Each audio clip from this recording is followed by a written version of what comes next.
తెలంగాణ గడ్డ మీద పుట్టి 14 ఏళ్ల వయసులోనే చౌలను ఎదిరించి కాకతీయ రాజ్యాన్ని కాపాడిన వీర మహిళ రాణి రుద్రమాదేవి. అయితే ఆ రోజు నుండి ఇప్పటి వరకు రాణి రుద్రమాదేవి తర్వాత మన తెలంగాణ రాజకీయాల్లో కానీ తెలంగాణ గడ్డ మీద కానీ మహిళా ప్రాతినిధ్యం వహించిన ఒక సంపూర్ణ రాజకీయ పార్టీ మనం చూడలేదు. అయితే ఫైనల్ గా కల్వకుంట్ల కవిత గారు తెలంగాణ గడ్డ మీద పుట్టిన ఒక మహిళగా 25వ తారీఖున ఒక పార్టీ. భారత్ మాతాకి జై, జై శ్రీరామ్.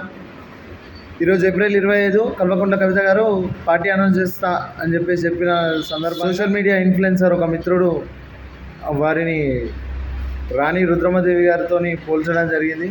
అయితే నిజమైన రాణి రుద్రమాదేవి తెలంగాణ ధైర్యం, శౌర్యం, శౌర్యం, తెగింపు ఎట్లుంటుందో ఒక వీడియో ద్వారా నేను మీకు ఈరోజు చూపించాలదలుచుకున్నా. ఈ వీడియో చూడండి, దాని తర్వాత మళ్ళీ మాట్లాడుతున్నాను. జై తెలంగాణ. నాతో పాటు నంది అవార్డ్స్ తీసుకున్నటువంటి వాళ్ళు 2009, 2010కి లెక్క తీస్తే 130 మంది కళాకారులు. తెలంగాణ వాళ్ళు కనీసం 30 మంది కూడా ఉండరు. అదే అన్యాయం జరుగుతోంది. దయచేసి అందరూ గుర్తించాలి. ఇదే గనక నిజంగా 2 రాష్ట్రాలుగా మనం ఉంటే ఆంధ్ర ప్రాంతానికి చెందిన వాళ్ళు 130 మంది తీసుకుంటారు, తెలంగాణ ప్రాంతానికి చెందినటువంటి వాళ్ళు కూడా 130 మంది తీసుకుంటారు. ఇక్కడ ఉన్నటువంటి కవులు, కళాకారులంతా సంతోషిస్తారు. కాబట్టి దయచేసి మనందరం కూడా విడిపోదాం, విడిపోయి కలిసి ఉందాం, అందరము హ్యాపీగా స్నేహితుల్లా ఉందాం. తెలంగాణ రాష్ట్రానికి సహకరించండి. Thank you. జై తెలంగాణ.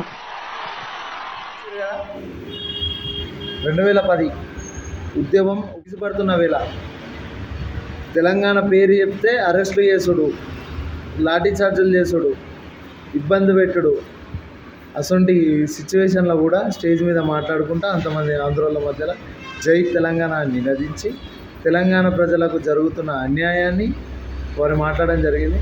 నిజంగా తెలంగాణ తెగింపుకు ఈరోజు బ్రాండ్ అంబాసిడర్గా రాణి రుద్రమాదేవిగా నిజంగా రాణి రుద్రమాదేవి గారు ఉన్నది గర్వకారణంగా ఉన్నది. ఈరోజు మహిళా లోకం అంతా ఆదర్శంగా తీసుకోవాల్సిన వ్యక్తిగా మా రాణి రుద్రమాదేవి గారు భారతీయ జనతా పార్టీలో ఉన్నందుకు నిజంగా మేము గర్వపడుతున్నాం. భారత్ మాతాకి జై, జై శ్రీరామ్.